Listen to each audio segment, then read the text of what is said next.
What up, everybody? Welcome back to my channel for another one. Real quick, if you haven't done so already, please make sure you hit the like and the subscribe button, and make sure you click that notification bell so that way you'll be notified any and every time I post another video. I drop them daily, except for Sundays. So let's get right into it.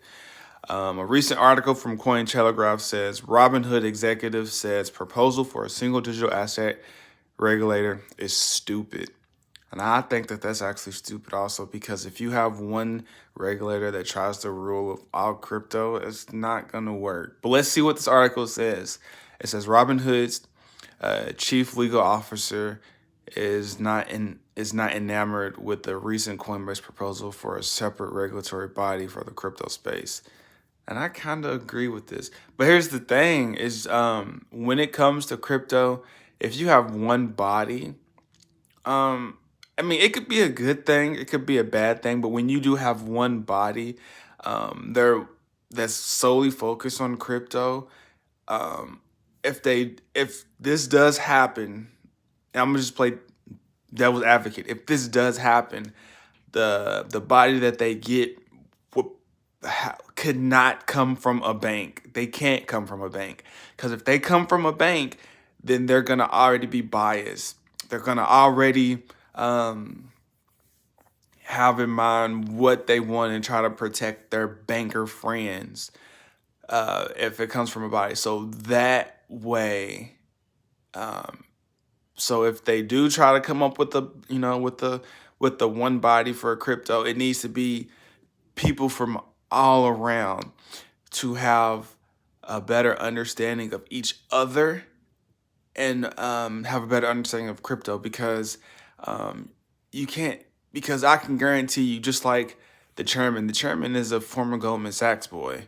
So there's no Bitcoin ETF, and mainly because of that, because he has friends in the bank. And the SEC is a continuous revolving door.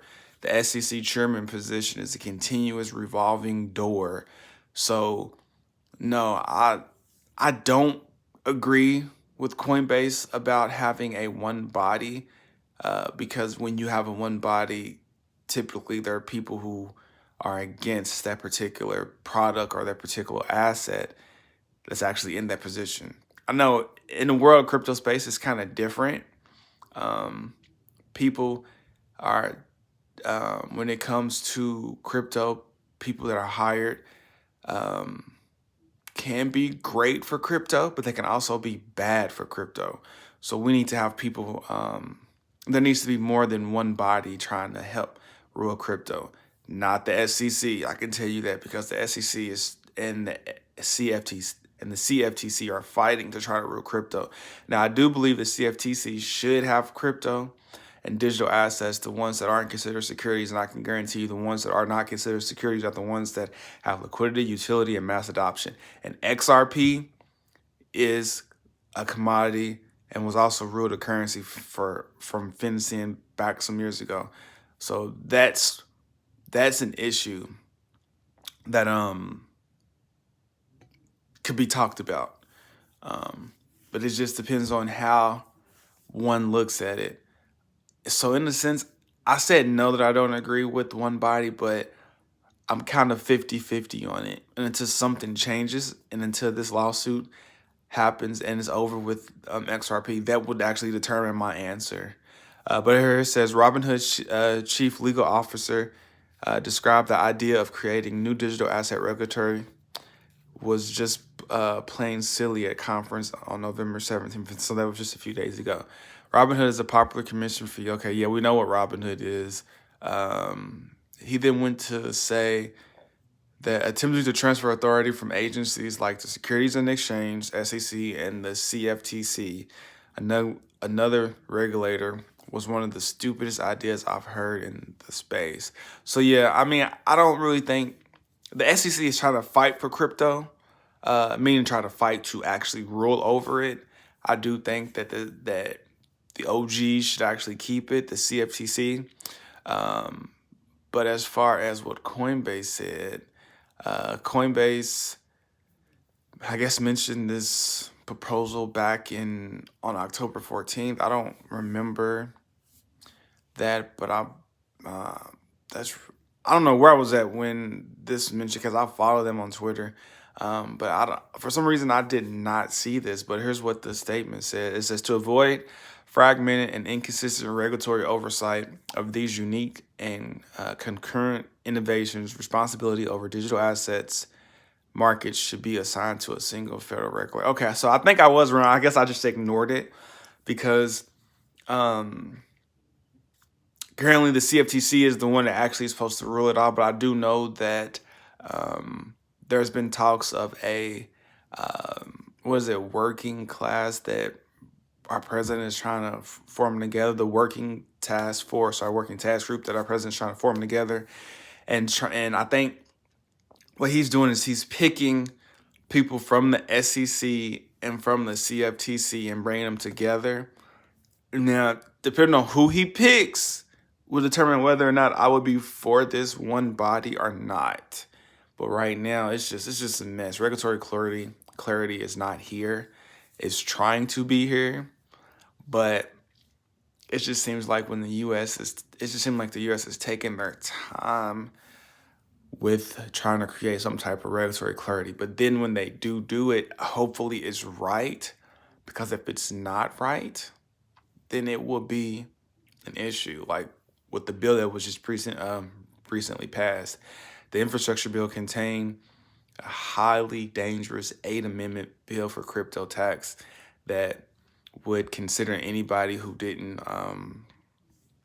record their findings and a criminal offense, as well as a $10,000, and as well as anybody who had over $10,000 that was transferred to their bank account and they didn't notify the IRS within 15 days. That's dangerous. That's trying to get changed now. Hopefully that gets changed.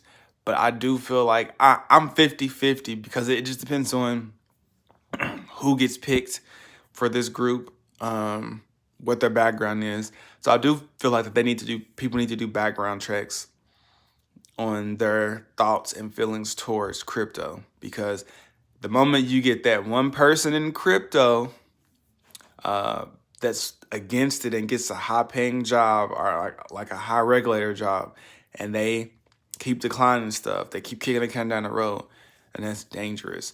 Now, speaking of the SEC, there was apparently 3 out of the 5 SEC commissioners could actually vote to have the Ripple versus SEC settlement settled.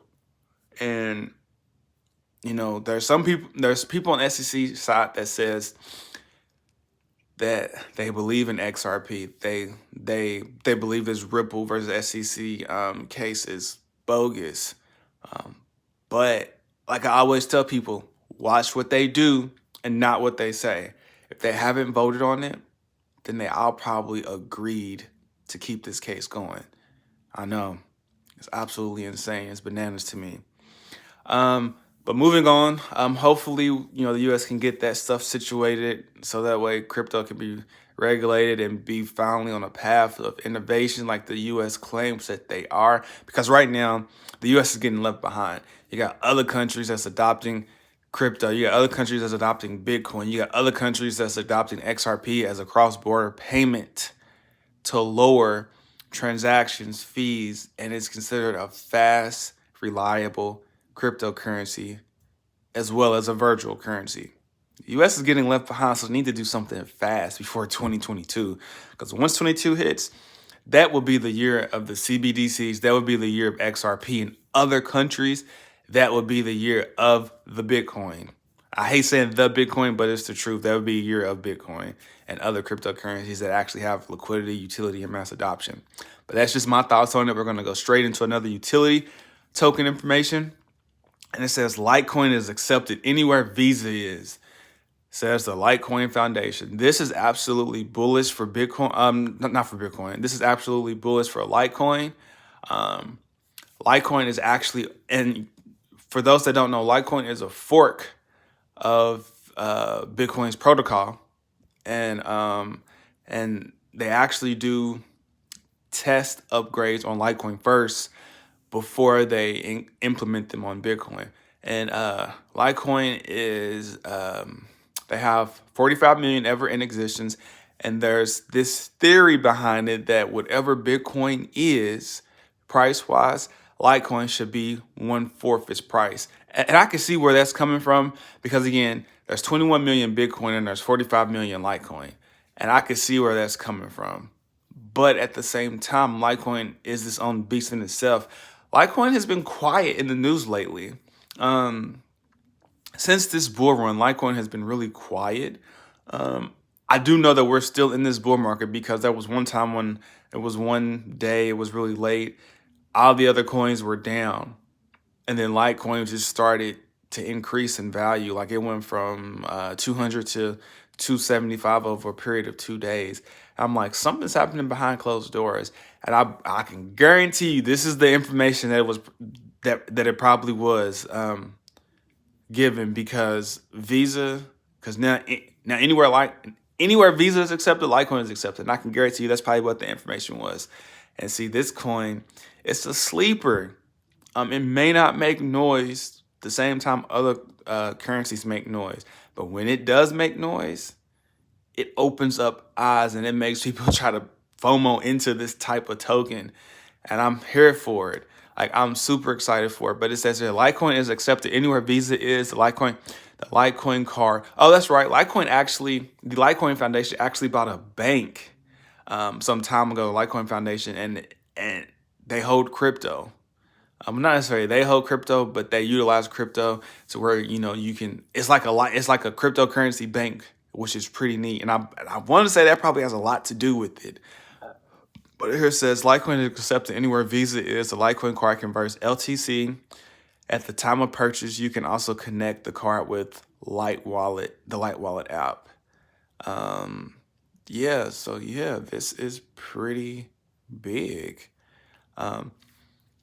And I don't want to hear it that people sit there and say that Litecoin is a scam coin. Litecoin is a fork of Bitcoin. Yeah, pretty much every cryptocurrency that's not Bitcoin now has some influence on what their crypto is. I mean, you got Bitcoin, you got Ethereum, you got Litecoin, you got XRP, you got Cardano, you got Solano, you got VeChain, you got Tezos, you got Algorand, you got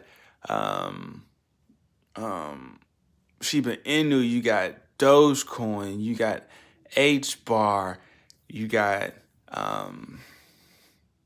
all these type of coin. Every coin that's not Bitcoin was at least influenced by Bitcoin. I don't care. Or Ethereum. I don't care what anybody says. Now, I was just naming coins out randomly because each coin has a characteristic of you got it, Bitcoin. Each coin has a characteristic of you got it, Ethereum. Each coin has a characteristic of XRP, Litecoin. It's just the way it goes. Those were the beginning tokens that were created before all the other, was it 2,500 other tokens, 1,500 other tokens? They were all classified and mimicked as one of those tokens. I don't care what anybody says, it happened. But moving on to the biggest news that I could find is that an article from Cointelegraph says 1.29 users flocked to NFT Pirate Bay for artwork achieved. I don't understand why people are doing this. I get the copy and paste feature. People, this just frustrates me because, of course, an NFT is a non-fungible token. It could be a picture, it could be a piece of artwork, it could be music, but a non-fungible token is just exactly what it is. You can't touch the token or asset. And a non-fungible token is created by either using a physical, you have to use a tangible asset and upload it to the blockchain. And then what makes and give the NFT value is if you completely make it rare or if you completely destroy the physical copy, because you no longer have it, is then uploaded to the cloud, what we call the cloud or the blockchain. I mean, it's that simple. But it says an Aussie software developer has created the NFT Bay containing an archive of NFT copies to show they are nothing more than directions on how to access or download images. That makes me mad, because if you go to this NFT Bay, right? So let's say you go to this NFT Bay and you download the copy, right? Yeah, you may have that in your file, but there's nothing supporting it on the blockchain. I get that when an artist creates an NFT artwork, non-fungible token artwork of, let's say Bored Ape Yacht Club, okay, or let's just say the Goat Tribe on the Cardano blockchain. The Bored Ape Yacht Club is on the Ethereum blockchain. The Goat Tribe is on the Cardano blockchain. Let's just say the artist creates a Bored Ape Yacht Club ape, right? They upload it and they list the floor price for Ether for, let's just say, 10 Ether, right? And then somebody comes along and they buy for that 10 Ether. Well, they own the rights to that NFT, but the artist still has the license to it, right? That's kind of like buying music. Let's just say Tory Lanez he put like 1 million copies, for NFTs for his album for $1. It's still his music, i.e. it's still Bored Ape Yacht Club's artwork, but he's selling it to customers so they can actually own ownership of that particular album. And Bored Ape Yacht Club and the Goat Tribe are actually selling those NFTs to those collectors so they can have ownership. Now, Tory Lanez still has the license. The Bored Ape Yacht Club still has the license. Goat Tribe still has the license.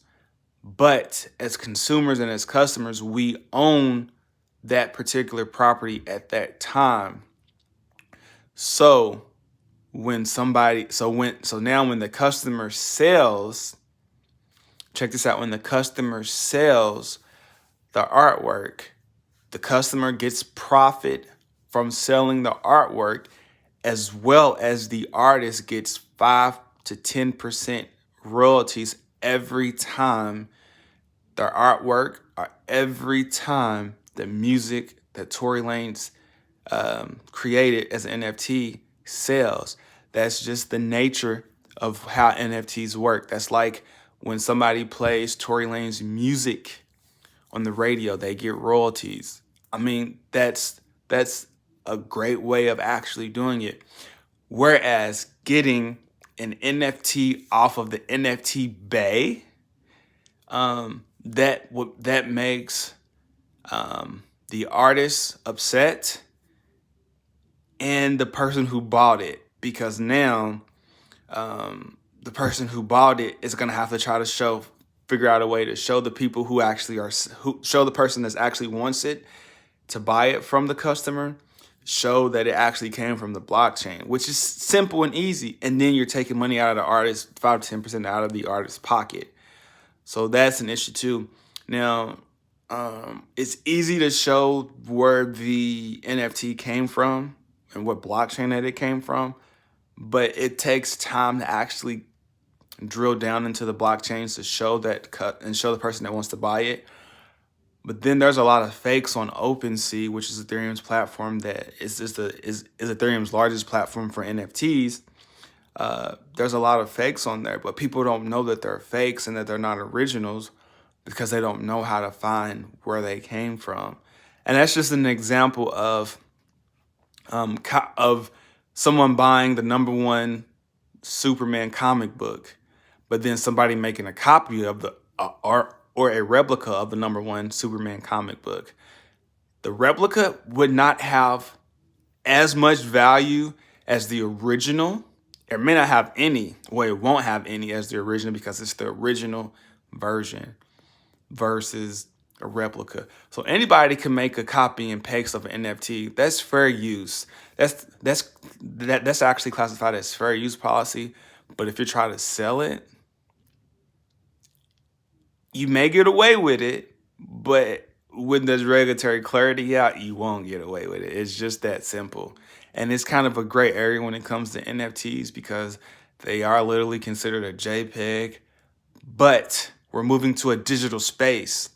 So when we move to a digital space, when somebody creates an artwork and uploads it to the digital space and completely destroys the physical artwork that was once created, but then turned to digital wise, then it becomes an issue because now you're claiming that that's your work when it's not your work. But that's what I think on it. It says here, a recent article says, a resident launched the NFT Bay 10 hours ago on Thursday, containing a 17.96 terabyte archive of NFT images copies that has since attracted a total of 1.2 million visits. The site has the same layout and logo as a torrent website that the Pirate Bay, where users can download pirated films, video games, music, and other media. However, instead of downloading blockbuster movies, users can download JPEG copies of NFTs. Yeah, this makes me sick. Me being an NFT investor, once regulatory comes out, the thing is, this is probably will be shut down. I'm not trying to ruin anybody's party, but I mean, the people that do this and say, oh, well, I could just right click, copy and paste. Those are the ones that actually don't really understand the world of blockchain technology and NFTs because, yeah, I mean, so I guess to each his own. But when it comes to NFTs will change the world. NFTs will be used for different types of gamer rewards, different types of rare artwork. It's just the people who are actually in NFTs right now actually understand and actually appreciate art and digital art. But here it says here, it says here in a statement, the NFT skeptic said that the prank has an artistic purpose, describing its educational art projects so that people will understand and reconsider what they truly are buying when purchasing NFTs. That's just like saying people can counterfeit money. That's just like saying people can burn CDs or DVDs. It's the same thing, but it's not the original, and it's going to be less quality. Remember that, less quality. He explained to Cointelegraph that the average person misunderstands what an NFT is, and he believes that they are purchasing the JPEG, its image itself, not the unique blockchain secured token asset, not the secured token associated with it. He added, people are exploiting this lack of knowledge and awareness of technology, of technicality, which is very wrong. The image is not stored on the blockchain, and the majority of images I've seen are hosted on Web 2.0 storage, which is likely to end up as 404, meaning the NFT has even less value, he claimed. A 404 is an error message indicating that the page or file cannot be found. I get the reason behind this, and I understand that he's, doing this, but still, what about the ones that are actually stored on the blockchain? You know what I'm saying? The ones that are actually stored on the blockchain, and then you're doing this, could make people think twice about trusting NFTs, and then you just open up a door for everybody who wants NFTs. Then you have them skeptical and scared of actually doing it and actually using trusted clients and trusted websites. I get it. You're trying to do, your job well, by informing people. But now, what about the dark side of NFTs, where people are going to be like, oh, that's giving me an idea. Let's do this. But it says here, a CEO and founder of NFT development agency West Coast NFT dispensed that, telling Cointelegraph that the standard for most NFTs is used to decentralize network storage technology such as IPFS or Airwave. IPFS stands for the Interplanetary File System, which is peer-to-peer network strong and sharing data in a distributed file system And Airweave is a global permanent storage solution using proof of access technology. So yeah, I get it. The technology's changing. Technology's currently improving.